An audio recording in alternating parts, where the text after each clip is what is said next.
بسم اللہ الرحمن الرحیم۔ السلام علیکم ورحمۃ اللہ وبرکاتہ۔ الخلد یعنی چھچھوندر، یہ ایک اندھا بہرا چھوٹا سا جانور ہے جو اپنے سامنے کی چیزوں کو محض سونگھنے سے پہچان لیتا ہے۔ باوجود یہ کہ چھچھوندر اندھی ہوتی ہے مگر پھر بھی اپنے بل سے باہر آتی ہے اور منہ کھول کر بل کے باہر بیٹھ جاتی ہے۔ مکھیاں اس کے منہ کے ارد گرد بیٹھ جاتی ہیں تو یہ ان کو پکڑ کر نگل لیتی ہے اور یہ مکھیوں پر حملہ اس وقت کرتی ہے جبکہ کافی تعداد میں مکھیاں اس کے منہ کے قریب جمع ہو جاتی ہیں۔ بعض حضرات نے کہا ہے کہ چھچھوندر اصل میں اندھا چوہا ہے جس کو صرف قوت شامہ یعنی سونگھنے کی وجہ سے چیزوں کا ادراک ہو جاتا ہے۔ ارسطو اپنی کتاب الناموس میں لکھتے ہیں کہ چھچھوندر کے علاوہ تمام حیوانات کی دو آنکھیں ہوتی ہیں اور چھچھوندر کو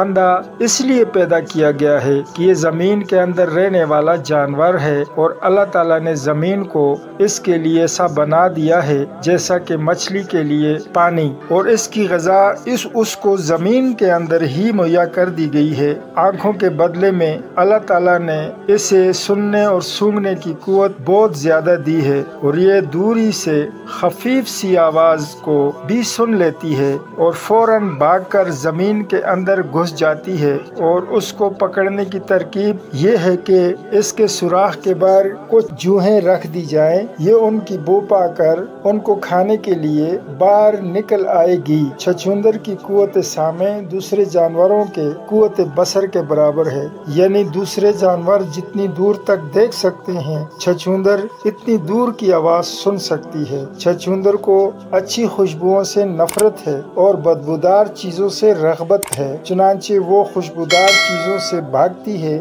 اور گندنا، پیاز وغیرہ کی بو پر فریفتہ ہے، اور بعض اوقات انہی دو چیزوں سے اس کو پکڑا جاتا ہے۔ بعض مفسرین نے کہا ہے کہ قوم سبا کو چھچھوندر نے ہی برباد کیا۔ چھچھوندر تنہا رہنا پسند کرتی ہے، شور و غل سے گھبراتی ہے۔ چھچھوندر کو اپنی مادہ بہت پسند ہے اور ہر روز اپنے مادہ سے جفتی کرتا ہے، اس لیے عربی لوگ اس شخص کی مثال چھچھوندر سے دیتے ہیں جو اپنی بیوی سے بہت زیادہ ہم بستری کرتا ہے۔ چھچھوندر کے طبی فوائد: اس کے خون کا سرما لگانا آنکھوں کے لیے فائدہ مند ہے، اور اگر اس کا خون کنٹھ مالا والے مریض کے کنٹھ مالا پر لیپ کر دیا جائے تو اس سے چھٹکارا مل جائے گا، اور اگر اس کا اوپر والا ہونٹ موسمی بخار والے مریض کے گلے میں ڈال دیا جائے تو اس سے فوراً تندرست ہو جاتا ہے، اور اگر اس کا گوشت طلوع شمس سے پہلے بھون کر کھایا جائے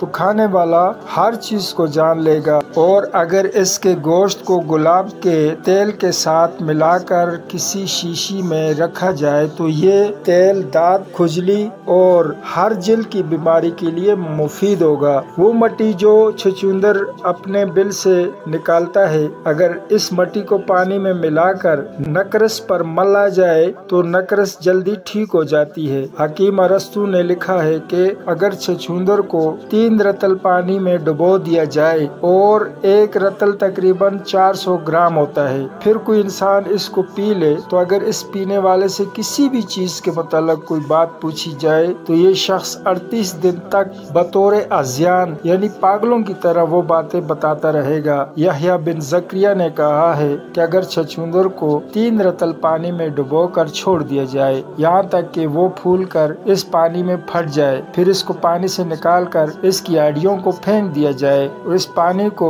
پھر کسی تانبے کے برتن میں پکایا جائے اور اس میں 4 درم اور اسی قدر افیون اور گندک اور نوشادر کوٹ کر ملا دیں، اس کے بعد اس میں 4 رطل شہد ڈال دیں، پھر اس کو اس قدر پکایا جائے کہ مثل طلا کے ہو جائے، اس کے بعد اس کو کسی شیشی میں رکھ لیں، اور جب سورج برج حمل میں ہو تو برج حمل سے برج حسد میں داخل ہونے تک اس کو اگر کوئی چاٹے اور چاٹنے والا اس کے ساتھ کوئی اور چیز نہ کھائے یعنی بظاہر روزے سے رہے تو اس عمل کے